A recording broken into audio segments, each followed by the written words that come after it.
Look, if you feel like you're running a race on a treadmill that someone else is controlling, it's because you are. In 1970, a single income from a normal blue-collar job could actually buy a life.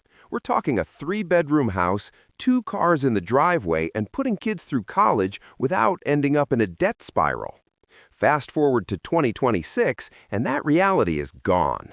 Today, a dual-income household making six figures, a salary that used to mean you'd made it, is often just one bad transmission or one unexpected ER visit away from total disaster. You've been told that if you follow the rules, go to school and work hard, you'll be fine. But the rules changed while you were busy working, and the goalposts were moved 10 miles back.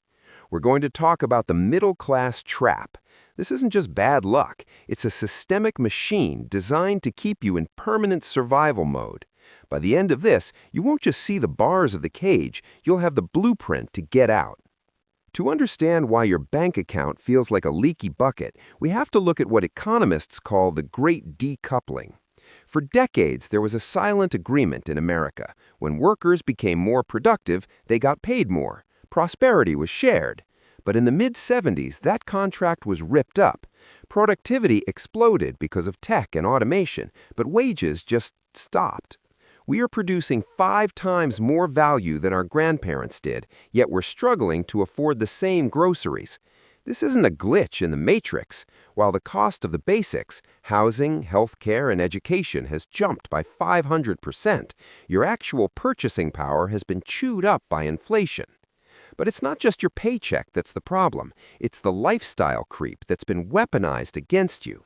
Every app on your phone is an algorithmic hunter. It's tuned to your brain's dopamine receptors to make sure you spend your money before you even earn it. You aren't bad with money. You're a human being fighting a multi-trillion-dollar psychological war that wants you to buy a sense of belonging you can't afford. The trap works because we've been conditioned to buy liabilities and call them assets. This is the ultimate bait and switch. Your bank loves telling you your home is your biggest asset, but for most of us, a house is a liability.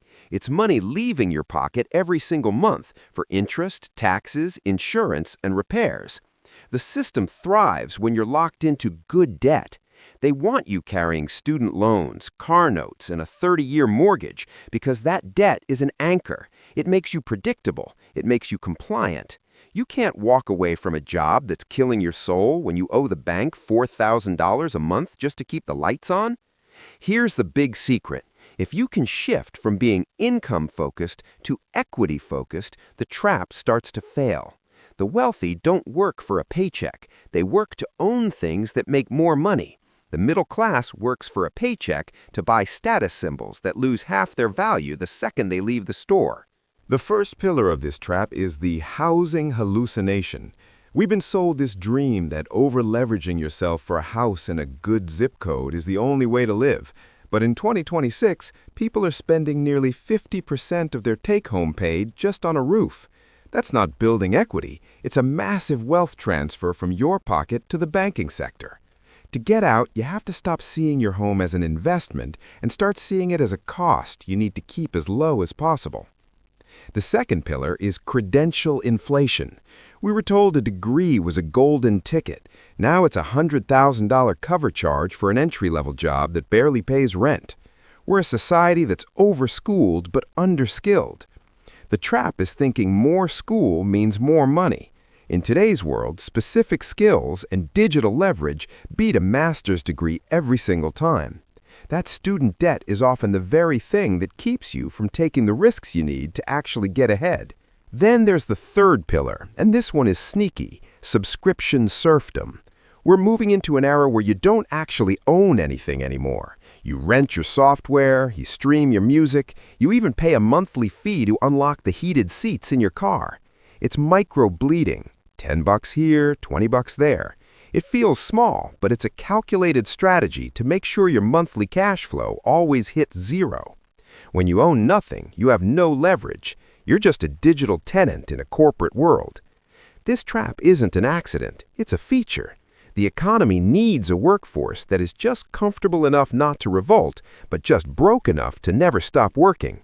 It needs you tired, stressed, and distracted, so you don't have the energy to build your own exit. But here's the good news. You can opt out. Escaping a trap doesn't mean you have to go live in a yurt or quit society. It means reclaiming your margin. Margin is the gap between what you make and what you spend. In the trap, that gap is zero. In freedom, that gap is everything. It means choosing a smaller house so you can buy a larger stake in your future. It means driving an older car so you can invest in things that actually pay you back. It means valuing your time more than what the neighbors think of you. The old path, the one our parents walked, is a dead end. You can't solve a 2026 problem with a 1990 mindset. If you're tired of the hamster wheel, you're not alone. There's a whole movement of people waking up to this invisible trap. But just knowing about it isn't enough. Action is the only thing that changes the math. You need to audit your debt, kill your high-interest liabilities, and start buying assets that pay you while you sleep. Most people will watch this, feel a little bit of a spark, and then go right back to the scroll. They'll let the algorithm numb them back into a state of consumer amnesia.